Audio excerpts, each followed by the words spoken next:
دور کرنے کے لیے اس ڈیفینیشن کو بدل دیا گیا ہے, نئی ڈیفینیشن آ گئی ہے. تو اس لیے بیسک ٹیسٹ وہی ہے. عدالتوں نے جو کہا وہ ہے نا کہ یہ برڈن آف پروف ڈپارٹمنٹ پہ ہوگا, کیونکہ جب آپ سول لائبلٹی سے نکل کے کرمنل لائبلٹی کی طرف جا رہے ہیں تو پھر آپ پہ کچھ زیادہ ذمہ داری ہوگی یہ ثابت کرنے کے لیے کہ اس نے ولفلی انٹینشنلی یہ کام کیا تھا. ڈاکٹر صاحب وہ سوال میرا جو اس کا جواب وہ آپ نے اس کا دوسرا سوال تھا یونٹ کا, اس کا جو امپیکٹ ہے جی یا اس کا ریزلٹ پازیٹیو ریزلٹ کس حد تک ہوگا, ٹیکس چوری میں ہم کس حد تک کمی دیکھتے ہیں, اور ہمارے ناظرین کو یہ بتائیں کہ سالانہ ایک اندازے میں کتنا ٹیکس چوری ہوتا ہے. وہ دیکھ رہے ہیں اب ٹیکس چوری ہم اگر ایک براڈ ٹرم کے طور پہ استعمال کریں جس میں وہ تینوں جو میں نے آپ کو بتایا اسپیکٹرم کے جو اینڈز ہیں وہ تینوں کور ہو جائیں, تو کچھ اکاؤنٹس ہیں, میں کوئی اس کے بارے میں کوئی اتھارٹیٹیو اوپینین نہیں دے سکتا, لیکن کچھ لوگوں نے ایسٹیمیٹ کیا ہے کہ جی 50% اکانومی کا سائز جو ہے وہ ٹیکس سے باہر ہے. 50%؟ ہاں جی. اچھا جی, یہ یعنی کہ کچھ لوگوں نے سٹڈیز کی ہیں. میں نے بتایا کہ میرے پاس 50% of the economy G D P جو کہ ٹیکس کے نیٹ میں ہی نہیں ہے, یا جو ٹرانزیکشن ہو رہی ہیں کہ ان پہ ٹیکس نہیں دیا جا. ٹھیک ہے جی. تو لیکن کچھ لوگ کہتے ہیں کہ 3500 ارب روپے کا ٹیکس ایویژن ہوتی ہے, کوئی کہتے ہیں کہ 4500 ارب روپے کی ہوتی ہے. آپ اس بارے میں رانا صاحب مسئلہ یہی ہے کہ اگر ایف بی آر کو مثال کے طور پہ, میں تو اب ایف بی آر میں نہیں ہوں, کہ اگر ایف بی آر کے پاس یہ فگرز ہو ایگزیکٹ کہ اتنی ٹیکس چوری ہو رہی ہے, تو اس کا مطلب ہے کہ ایف بی آر کے پاس کوئی ایسا ڈیٹا ہے جو یہ بتا رہا ہے کہ فلاں ٹرانزیکشن جو ہے وہ ٹیکس سے بچ رہی ہیں, اور اگر یہ ڈیٹا ہو تو وہ کیوں نہ اس پہ ٹیکس لے لیں. تو اس لیے یہ اکانومسٹ مختلف طریقوں سے نا انڈائریکٹ طریقوں سے ایسٹیمیٹ کرتے ہیں کہ کیش کتنا سرکولیشن میں ہے. تو بہرحال یہ بہت بڑا فگر ہے. آج ناظرین آج کے پروگرام میں ڈاکٹر محمد اقبال صاحب نے یہ ایک بریکنگ نیوز یا ایک اہم انفارمیشن دی ہے کہ 50% آدھی اکانومی وہ ٹیکس نیٹ سے باہر ہے. اس کا مطلب ہے وہ ٹیکس نہیں دیتے ہیں اور خالص منافع کماتے ہیں. طارق علی ورک صاحب, یہ پاکستان میں جو ٹیکس فراڈ کرنے والے فراڈیوں کے خلاف سزائیں متعارف کروائی گئی ہیں, اس سے پہلے اس طرح سے نہیں تھیں, تو یہ ایک مطلب اہم فیصلہ تھا. تو حالانکہ کچھ اور ملکوں میں بھی سزائیں موجود ہیں امپریزنمنٹ کی, اس سے کیا فرق پڑے گا؟ بہت شکریہ رانا صاحب. ڈاکٹر صاحب نے بڑی ٹیکنیکل چیزیں جو ہیں وہ بتائی ہیں, چونکہ یہ ایف بی آر میں رہے ہیں. لیکن ایشو یہ ہے کہ یہ جو ایف بی آر نے اب تحقیقاتی ونگ بنایا ہے ٹیکس فراڈ کے حوالے سے, میرا خیال ہے یہ بہت پہلے بننا چاہیے تھا, کیونکہ یہ کوئی ٹیکس فراڈ آج پہلے دن تو نہیں ہو رہا نا. تو یہ تو بہت عرصے سے لوگ جو ہیں فراڈ کر رہے ہیں, اور آج آپ دیکھیں ڈاکٹر صاحب نے جیسے کہا کہ 50% لوگ جو ہیں وہ اس نیٹ میں نہیں ہیں. تو اب دیکھیں کہ یہ کس طرح سے لوگ جو ہے وہ فراڈ کر رہے ہیں. 50% اکانومی یا 50% بزنس. ہاں بزنس. اور دیکھیں کس طرح سے لوگ جو ہے فراڈ کر رہے ہیں, اور اپنے آپ کو ٹیکس سے بچانے کے حوالے سے مختلف طریقے جو ہے نا وہ اپنا رہے ہیں. اور آپ دیکھیں تو میں یہ سمجھتا ہوں کہ ہمارے جو ایف بی آر کے لوگ ہیں وہ خود ہی لوگوں کو بتاتے ہیں کہ کس طرح سے جو ہے وہ ٹیکس سے بچا جا سکتا ہے.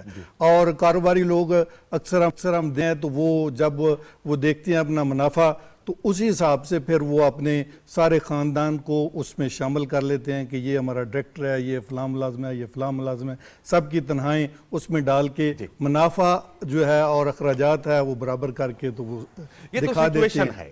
یہ سچویشن ہے. لیکن پاکستان میں تو ایک المیہ ہے نا, طاقتور لوگ, عمرہ طبقہ, جن کے پاس پاور ہے پیسے کی یا ایڈمنسٹریشن کی, وہ لوگ ان کو کیا ہے کچھ بھی کر لے, سزاؤں کا رجحان پاکستان میں انفارچونیٹلی کم ہے.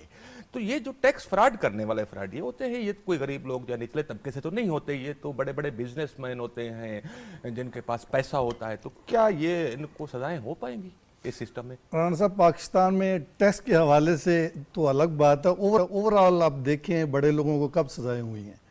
تو یہی صورتحال وہ ٹیکس کے حوالے سے ہے کہ وہ جو بڑے لوگ ہیں, پاورفل ہیں, وہ اس ٹیکس نیٹ میں ہی نہیں آتے. اور وہ اگر ان کو لانے کی کوشش کی جاتی ہے تو وہ جو ایف بی آر کے لوگ ہیں ان کو مختلف طریقوں سے ڈراتے ہیں, دباتے ہیں تاکہ وہ اس طرف نہ آئے. حالانکہ ایک اگر ایسی پالیسی بن جائے جس کے تحت جو ہے جو بھی ٹیکس جس کا بنتا ہے وہ ادا کرے اور وہ اس کو نیٹ میں لایا جائے. اس وجہ سے آپ دیکھیں تو ہمارے جو پارلیمنٹیرینز ہیں, اگر کوئی ایسا ٹیکس ان کے لیے لگے تو پھر وہ ان کا احتجاج شروع ہو جاتا ہے. وہ لوگ جو ہیں وہ ایف بی آر کے جو لوگ ہیں ان کو دبانے کی کوشش بھی کرتے ہیں. بہرحال پاکستان کی اگر ترقی چاہتے ہیں, پاکستان کی بہتری چاہتے ہیں, تو ہر کسی کو جس کا جتنا ٹیکس بنتا ہے اس کو دینا چاہیے, پھر ہی پاکستان بہتری کی طرف جا سکتا ہے. ٹیکس فراڈ انویسٹیگیشن ونگ کا مینڈیٹ کیا ہوگا؟ یہ ایک تو پہلے یہ بھی ہے کہ ان لینڈ ریونیو میں اور کسٹم میں بھی انٹیلیجنس اینڈ انویسٹیگیشن ونگ پہلے سے موجود ہے, وہ بھی کام کر رہا ہے آئی آر میں, اور اب یہ ٹیکس فراڈ انویسٹیگیشن ونگ بنائے گا. اس کا مینڈیٹ کیا ہوگا؟ مطلب میں آپ کو تھوڑا سا واضح کروں سوال کہ کیا یہ ونگ صرف وہ جو 5% کمپیوٹر بیلٹنگ والے لوگ ہوتے ٹیکس پیئر ہوتے ہیں جن کا آڈٹ ہونا ہوتا ہے, ان کے گوشوارے انویسٹیگیٹ کرے گا, چیک کرے, چھان بین کرے گا, یا پھر کمپلینٹ کے اوپر ہوگا صرف؟ یہ رانا صاحب آپ نے بالکل صحیح نشاندہی کی کہ پہلے بھی انٹیلیجنس اینڈ انویسٹیگیشن ایک ڈائریکٹریٹ جنرل موجود ہے جو ٹیکس فراڈ کی انویسٹیگیشن کرتی ہے. جیسے میں نے پہلے بتایا کہ ٹیکس فراڈ کا کانسیپٹ کوئی نیا نہیں ہے, ہمیشہ سے قانون ہے اور ہر ٹیکس کے قانون میں ہوتا ہے. تو وہ کام پہلے آئی اینڈ آئی کر رہی تھی, اب وہ کام اس نئے جو ونگ بنایا گیا ہے اس کو دے دیا گیا ہے. جی, اس کی یعنی کہ اس کے پیچھے کیا ریشنل تھا؟ دیکھیں ایک جو بیوروکریٹس ہوتے ہیں جن میں میں بھی شامل رہا ہوں, ہماری یہ خواہش بڑی ہوتی ہے نئے سے نئے آرگنائزیشن بنائے جائیں. جی, ٹھیک ہے جی, اور وہ جو آرگنائزیشن بن جاتے ہیں پھر وہ سیلف سسٹیننگ ہوتے ہیں. وہ ایک دفعہ بن گیا تو وہ پھر ختم نہیں ہوتا, اس کی ضرورت ختم بھی ہو جائے تو پھر بھی ختم نہیں ہوتا. اب یعنی کہ ایک سوال جو کرنے والا ہے وہ یہ ہے کہ اگر یہ ہم نے نیا ونگ بنا دیا ہے تو آئی اینڈ آئی کی اب کیا ضرورت ہے؟ بہتر یہ ہوتا کہ آئی اینڈ آئی کا ہی نام بدل کے اس کو کوئی فردر اسٹرینتھن کر دیا جاتا. مثلا اس میں یہ جو نئی آپ ونگ کی بتا رہے تھے کام, اس میں ایک امپورٹنٹ کام ہے کہ وہ کچھ انالیسس بھی کرے گا. انالیسس ہے مراد یہ ہے کہ وہ آئیڈینٹیفائی کرے گا کہ ٹیکس فراڈ ہوتا کس طریقے سے ہے اور اس کو کس طرح سے روکا جا سکتا ہے. آئی اینڈ آئی تو صرف اس کو پکڑنے کی بات کرتا تھا نا. تو یہی انالیسس کا ونگ یا یہ وہ جو ہے فورینزک انالیسس کی جو باتیں ہم نے کی ہیں وہ شاید آئی اینڈ آئی میں بھی ڈالی جا سکتی تھی, لیکن اس سے پھر ایک نئی آرگنائزیشن اور نئی سیٹیں جو ہیں پروموشن کے لیے وہ نام. مینڈیٹ کیا ہوگا؟ یہ کن لوگوں کو انکم ٹیکس گوشواروں کی چھان بین کر پائے؟ پہلی بات تو یہ آپ کلیئر کر لیں کہ اس کا وہ جو آڈٹ ہوتا ہے بیلٹنگ کے ذریعے یا ادروائز, اس سے اس کا کوئی تعلق نہیں ہوتا. آڈٹ کے ڈپارٹمنٹ پھر کیا کمپلینٹ کے اوپر صرف؟ کمپلینٹ بھی ایک سورس ہو سکتا ہے. مین امپورٹنٹ چیز تو یہ ہے کہ آپ کے پاس انفارمیشن آئے کہیں کیسے آئے گی؟ اب یہ ایک اس سے ایک اور بات مجھے آپ کو بتانی پڑے گی کہ جو فائنانس بل آیا تھا نا 2024 کا, اس میں ایک بہت امپورٹنٹ کانسیپٹ رکھا گیا تھا انویسٹیگیٹو آڈٹ کا. انویسٹیگیٹو آڈٹ میں یہ سارا میکنزم دیا گیا تھا کہ انفارمیشن کہاں سے آئے گی اور اس پہ آگے کیسے کام کیا جائے گا. لیکن سرپرائزنگلی جب ایکٹ پاس ہوا تو وہ انویسٹیگیٹو آڈٹ کا کانسیپٹ نکال دیا گیا. انویسٹیگیٹو آڈٹ کا جو کام تھا, جو کانسیپٹ تھا, وہ پورا سٹرکچر ایک پرووائڈ کر رہا تھا کہ لا کیسے حرکت میں آئے گا, ٹیکس فراڈ کی انویسٹیگیشن کہاں سے شروع ہوگی اور کیسے ہوگی. یہ جو سرکاری ملازموں کی ایک خواہش ہوتی ہے کہ ان کی پاور کو سٹرکچر نہ کیا جائے. میڈیا کے دوستوں کی خبروں کے اوپر ڈیپینڈ کیا جائے گا جی مہتاب حیدر صاحب نے خبر دی ہے تو اس کو انویسٹیگیٹ یہ ہو سکتا ہے کہ آپ شہباز رانا نے یہ خبر دی ہے, لیکن تھیوریٹیکلی اس طرح ہو سکتا ہے کہ ریٹرنز کا انالیسس کیا جائے گا. پہلے وہ جو انویسٹیگیٹو آڈٹ کا کانسیپٹ تھا نا, جو میں آپ کو بتا رہا ہوں کہ جو سیکشن آیا تھا پھر نکال دیا گیا, اس میں تھا کہ جی آڈٹ آپ کر رہے ہیں, روٹین والا آڈٹ جو آپ بتا رہے تھے 5% والا, اس میں آپ کو کوئی شک گزرتا ہے کسی ریزنیبل بیسس پہ کہ یہ ٹیکس فراڈ میں ملوث ہے, تو آپ اس کو ایسکیلیٹ کر کے انویسٹیگیٹو آڈٹ کر دیں. اس میں کوئکلی ہم چلتے ہیں کہ ترسیلات زر جو ریمیٹنسز ہیں اور نان بینکنگ ٹرانزیکشن ہیں ہنڈی والا, کیا یہ ونگ ان کو بھی انویسٹیگیٹ کر سکے گا؟ دیکھیں جہاں بھی بیسیکلی یہ تو ابھی تو لا میں صرف اس کو وجود لایا گیا ہے. اس کے بعد ایف بی آئی نے ایک ایس آر او ایشو کرنا ہے جس میں اس کے فنکشنز اور پاورز بتانی ہیں. تو یہ چیزیں شاید ان کے کچھ جوابات جو ہے جب وہ ایس آر او آئے گا تو اس میں دیا جائے گا. لیکن امپورٹنٹ چیز بات بیرون ملک اثاثوں کا ہے.